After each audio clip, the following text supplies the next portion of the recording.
Hola, ¿qué tal? Bienvenidos a la unidad 1. En este caso vamos a trabajar con el objeto de estudio.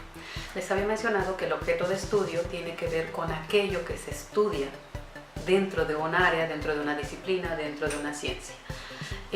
Dentro del campo de la educación podemos tener diversos objetos de estudio. Bien, pueden ser los estudiantes en términos generales, puede ser la escuela, puede ser la propia educación, el sistema educativo, una institución educativa. Es decir, nuestro objeto puede ser tan amplio como lo vayamos desgajando, ¿no? La cuestión aquí es que nosotros tenemos que ver las teorías que pueden explicar estos pequeños objetos de estudio.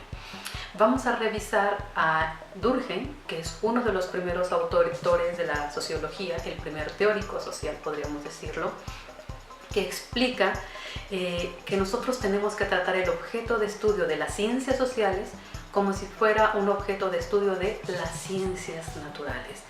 Es decir, se supondría que el objeto como tal ya existe, como si fuera una mesa, como si fuera la computadora, como si fuera un pizarrón. En ese sentido, dice Durkheim que hay que estudiar los objetos de estudio de las ciencias sociales. El problema es que no es así, pero eso ustedes lo van a ir descubriendo, ¿no? ¿Qué ocurre cuando queremos tratar un objeto social como si fuera un objeto natural? Esto ya lo discutiremos en el foro. Al segundo autor que vamos a leer es a Max Weber.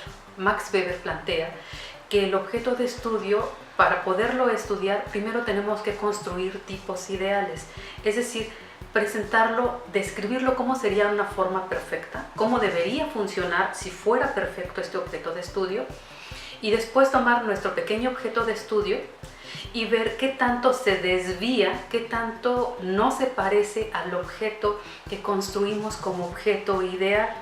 Si se dan cuenta, en este caso, cuando vemos a Max Weber, él ya va planteando incluso un método, porque primero tengo que hablar del caso perfecto y después tengo que hablar de mi pequeño objeto para decir qué tanto se ha desviado.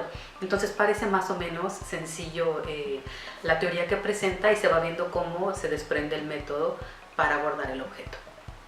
El tercer autor que vamos a revisar es Theodor Adorno. Theodor Adorno pertenece a la teoría crítica. De hecho, Carlos Marx es el principal sociólogo, o el primer sociólogo, junto con Max Weber y con Emilio Durkheim.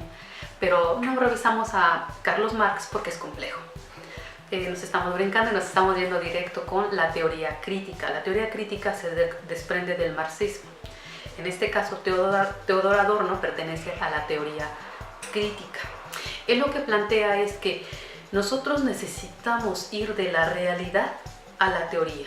Es decir, sí vamos a construir una teoría que explique por qué las cosas son como son, por qué están funcionando de determinada manera, e irlo a constatar con la realidad, ir a verificarlo con los casos específicos, pero no para describir cómo se desvían de la norma como lo haría el autor anterior, sino que para ver justamente qué es lo que está mal, qué es lo que está bien, porque lo que propone la teoría crítica es que nosotros podamos influir sobre la sociedad. Necesitamos transformarla. Los dos primeros autores, por ejemplo, cuando Durkheim dice que el objeto hay que tratarlo como las ciencias naturales, está diciendo que así ya es natural que así ya sea. Por lo tanto, no podemos hacer nada. Max Weber lo único que le interesa es describir cuánto se desvía, cómo se desvía nuestro objeto. Pero Adorno va a decir que no, tenemos que transformar la realidad. ¿Qué otra cosa podría hacer el sociólogo? Necesita cambiarla, no solo entenderla o describirla como lo harían los anteriores, sino transformarla.